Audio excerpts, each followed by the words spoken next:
Grief, we must understand, it is on many different levels.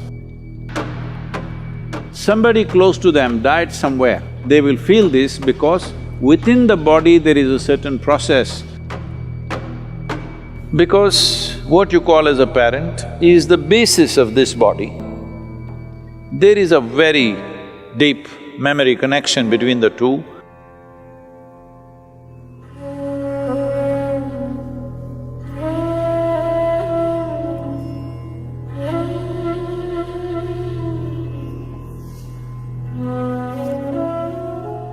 Death simply means somebody who was available to you is now absent, that's all.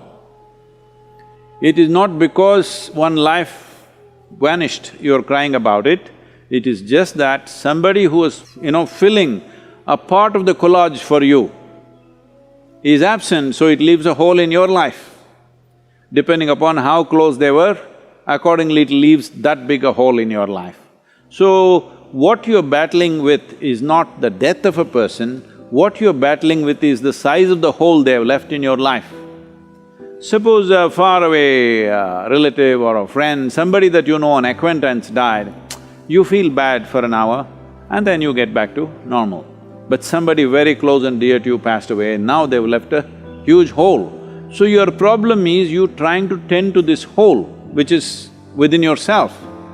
This hole has happened essentially. Now what I say may sound little brutal for people who are in that situation, but one must understand this. If you look for solace, yes, if somebody comes to me who have just lost somebody dear to them, I will also hug them and, protect them and give them some solace.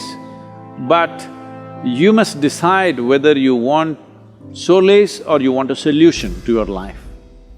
Because today this person will die, tomorrow that person will die, day after tomorrow I may die myself, it doesn't matter. But people keep dying because we are dying kind of people. Let's understand this, all of us, we are dying kind of people. First thing that must be fixed in our mind, we are mortal by nature. So having said that, grief, we must understand, it is on many different levels. There is a psychological grief. In thought and emotion you suffer the loss of the person. But depending upon how much memory you have built within your body with regard to that person, let's say if it's your child or your husband or your wife or some kind of very close bond, then a certain amount of memory is there in your body. We call this traditionally in the yogic culture as runanubandha, that is, body has developed a bond beyond your psychological friendships and companionships and love and whatever else you have. Body itself has done this. A whole lot of people feel this. Somebody close to them died somewhere, they have not received any information. Suddenly they feel their energies are gone and they're like… they don't know what's happened, but suddenly they're almost sick, they're feeling like that, completely drained out. Then after a few hours or few days, information comes that this person is dead. But well before the information came, they will feel this because within the body there is a certain process that the memory starts undoing itself and you feel like you're dumped. Your runanubandha with your parents or with your children is strongest till you're 21 years of age. Once you cross 21 years of age, it is called as the first quarter. In the yogic way of looking at it, 84 is the cycle of life. The first quarter is 21. Up to 21, if you lose a parent or if you lose a child below 21 years of age, the pain will not just be emotional, it'll be physical. It will manifest in the body because there is a strong runanubandha. But beyond 21, it is largely psychological and emotional. When we say runanubandha, what you suffer emotionally or psychologically, that's not what we're talking about. We are talking about physical memories. Bodies have memories. Because what you call as a parent is the basis of this body. There is a very deep memory connection between the two that is at its strongest till 21 years of age. Once you pass that, it is weakened. Is it gone? Not totally gone, weakened. Let us say you're 42 years of age and you're a man, then you still have a reasonably painful runanubandha. But let us say you're 42 years of age and you're a woman, your runanubandha is almost negligible. Not that it's not there, it's there, but very, very low.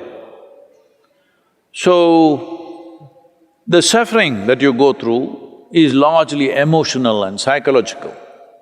If you're psychologically very stable, emotionally balanced, you will see you will handle it quite effortlessly because there is no physical turmoil going on in the system. But the same thing, if they lose their husband, that runanubandha is physically painful because that is a different type of runanubandha. A child below 7.5 years of age doesn't have much runanubandha. The mother and father may have enormous runanubandha, but on the other side, there is not much runanubandha. This is not just for psychological reasons. A child below 7.5 years of age doesn't suffer much, doesn't go through the turmoil physically. May suffer because of not being taken care of and, those kind of situations if they are there. I don't want to go into the detailed mechanics of what it is, but if you are over 42 years of age and you are a woman and you lost a parent, this is why in this culture, women are not required to do karmas. Karma is done for the dead, not so much for you. But if you're below 21 years of age, it's very, very important you do it because it's both for the dead and for you. It's very important for you because the person who died, whatever happens, happens. But your life can be in a constant turmoil because there is a physical memory which torments you at a different level. Even if you're mentally stable, emotionally very balanced, still there is a certain torment going within you. For this, there are yogic processes with which you can rejuvenate the system. There's a whole system of things to do. Here at the yoga center, we've kept it very alive. For people who lose their loved ones, we do certain processes so that the physical memory is taken away. Once the physical memory is taken away, the psychological suffering can be dealt with by the individual person much more easily. How to perform karmas and kriyas for dead if you are not able to physically do something? The simple thing is to go into a 3-day period of sadhana, because internally you can do this. Beyond a certain age, it is largely for the dead that we are doing it. But there is an element of that, it's not totally gone. Our bodies are never 100% free from the genetic process that we have received from our parentage. There is a way to be above that, but we are not absolutely free. Physical body functions in a certain way.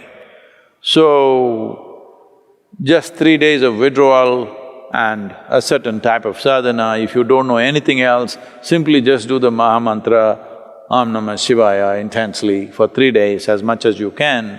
A minimum of 4.5 hours a day if you do this, you don't have to really bother about that because it's also nice to withdraw, it's a sensitive time, but now deaths and funerals and what happens post-death is all become a social nonsense that you have to have people at home, you have to serve them drink, you have to serve them food. This… in the Western countries it's become a big thing, even in India, certain kind of thing is building up. It's best that you just withdraw from society and nonsense and spend some private time when somebody significant in your life passes away. It's important that you withdraw and do something with yourself rather than simply trying to run the social thing like a distraction. This social thing is, people's way of handling their grief is, let's go to the movie, let's read a book, let's watch the television. Don't look for distractions. When there are troubles within us, we must address it head on. Don't look for distractions. Distraction is not a solution.